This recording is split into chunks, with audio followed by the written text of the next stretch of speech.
সুপ্রভাত বন্ধুরা, এখন আমরা দাঁড়িয়ে আছি দ্বারকা নগরীতে।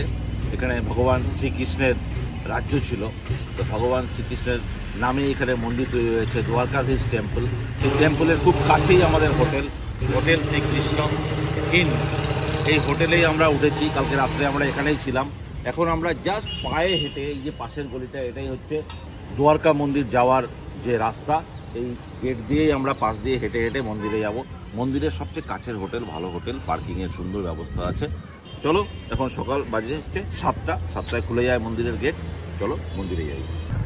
এই যে মন্দিরের এন্ট্রি, এখান দিয়েই প্রবেশ পথ। হেঁটে হেঁটে যাওয়ার জন্য এটাই একমাত্র রাস্তা। এই যে হোটেল আমাদের।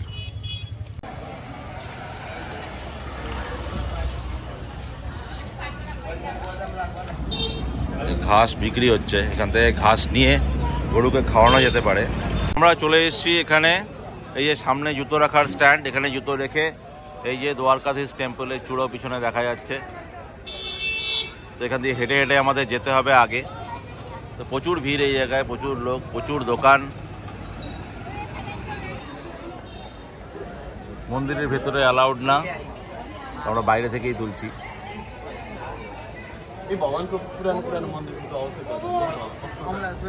তো আমরা এখনই মন্দির দর্শন করে এলাম, দ্বারকাধীশের দর্শন করে এলাম। তো 9টা বেজে গেছে, এখন আবার বন্ধ হয়ে গেছে মন্দির, আবার কিছু করে বন্ধ থাকবে।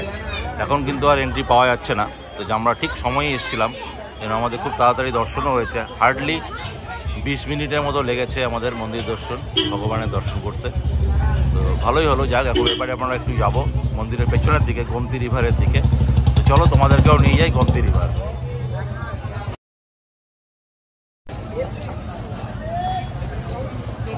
এটা হচ্ছে সুদমা সেতু, এইটা গোমতী নদী, এইটাই।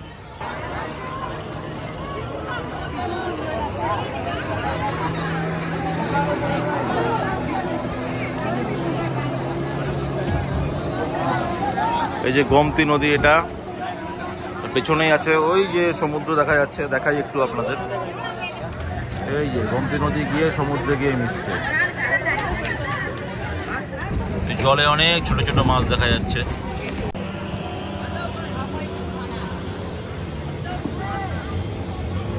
তো দ্বারকাধীশ মন্দির দর্শন করে আমরা একটু ব্রেকফাস্ট করে নিলাম মন্দিরের পাশেই। এখন বাজে 9:30। তো এখন আমরা যাব বেট দ্বারকা দেখতে। তো বেট দ্বারকা এখান থেকে দেখা যাচ্ছে 34 কিলোমিটার। অ্যাকচুয়ালি বেট দ্বারকা একটা আইল্যান্ডের মধ্যে, আমাদের এখান থেকে ওখা পর্যন্ত যেতে হবে।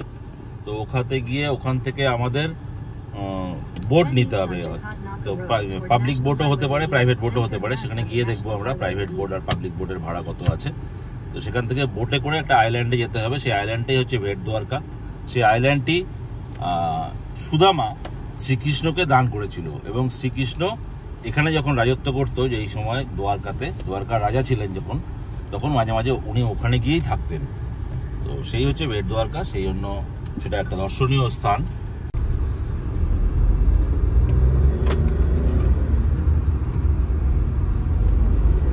এদিক দিয়ে গিয়ে আমাদের ডান দিকে ঘুরতে হবে।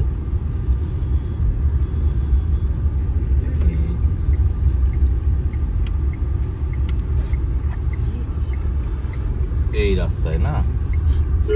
তো ওখা পোর্ট এখান থেকে আরো 15 কিলোমিটার দূরে, কিন্তু এখান থেকে মনে হচ্ছে আমরা একটা অন্যরকম পোর্ট ফিলিংস পাচ্ছি। সামনে কিছু দেখা যাচ্ছে মনে হচ্ছে। সরু রাস্তা, একদম সিঙ্গেল লেন। এই ফ্লেমিঙ্গো ডান দিকে। দাঁড়া, গাড়িটা সেট করাবো। এই যে এক ঝাঁক ফ্লেমিঙ্গো, আরো ছোট ছোট পাখিও দেখা যাচ্ছে।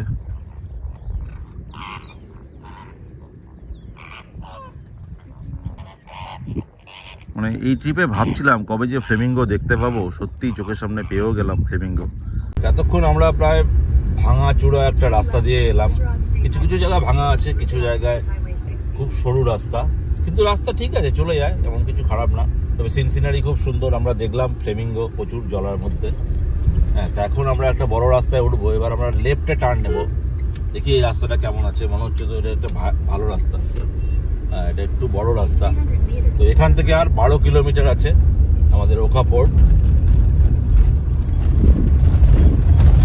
বাপরে, এটাও ভালো না, বড় রাস্তা। রাস্তার অবস্থা দেখো, রাস্তা খুব একটা ভালো না। আচ্ছা, মেনটেনেন্সই হয় না রাস্তায়। রাস্তা বানিয়েছে সেই কবে একটা, সেইভাবেই চলছে। গাড়িটা পার্ক করে দিয়ে এসে আবার এখানে আসতে হলো। অটোতে করে আমরা এলাম, 10 টাকা করে টিকিট। তো এইটা হচ্ছে এন্ট্রি গেট।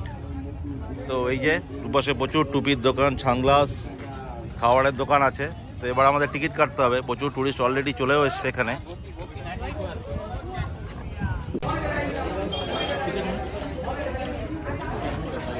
তো 40 টাকা করে টিকিট, আপ ডাউন, তার মানে 160 টাকা পড়লো 4 জনের।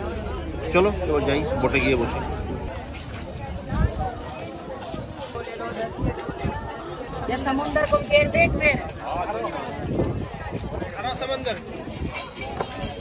আচ্ছা, ওই যে ব্রিজটা যেটা দেখা যাচ্ছে ওটা কিন্তু ব্রিজটা কমপ্লিট হয়নি এখনো।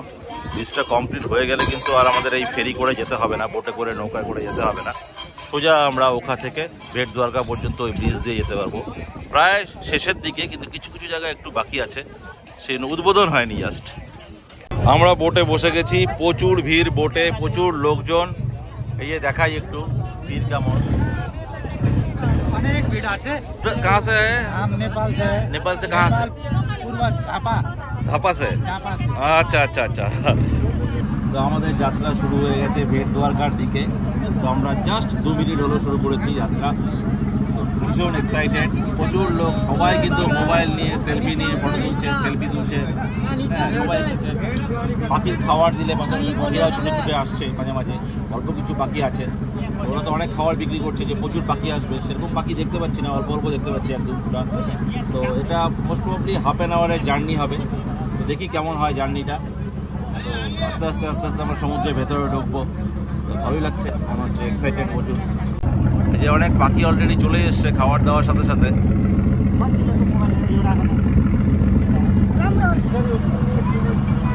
এই যে বোট চলছে, আমাদের বোটের পাইলট স্যার।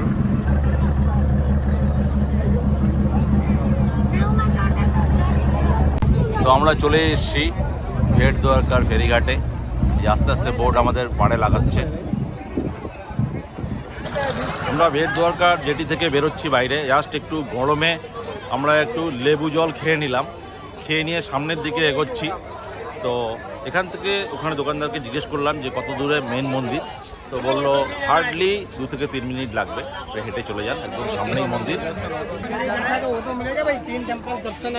নেই देखिए जय द्वारकाधीश तीर्थयात्री कृपया ध्यान दें, मंदिर आ गया है। आपका कीमती सामान कैमरा मोबाइल। তো আমরা চলে এসেছি মোটামুটি এই যে main temple of Shri Dwarkadhish ji. এখান দিয়ে এন্ট্রান্স।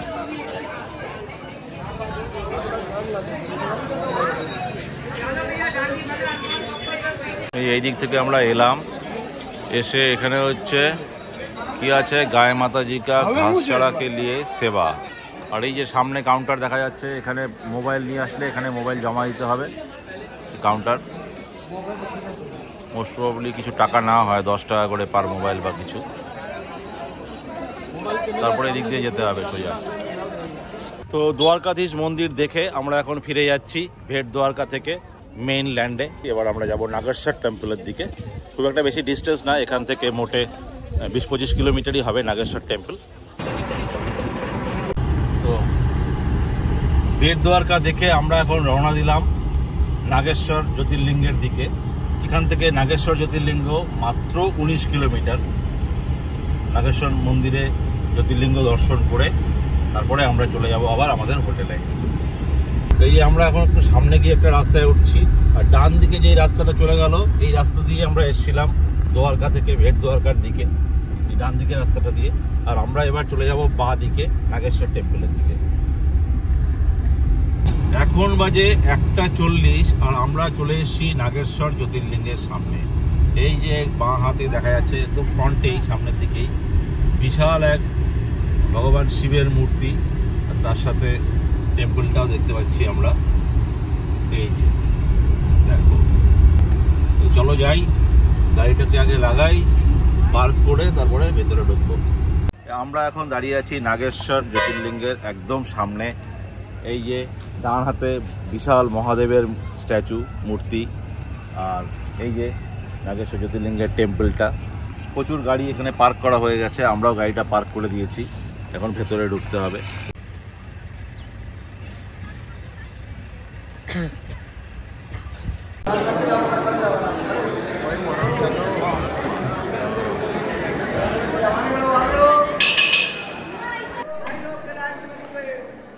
তো নাগেশ্বর জ্যোতির্লিঙ্গ দেখে আজকের মতো আমাদের জার্নি আমরা এখানেই শেষ করলাম।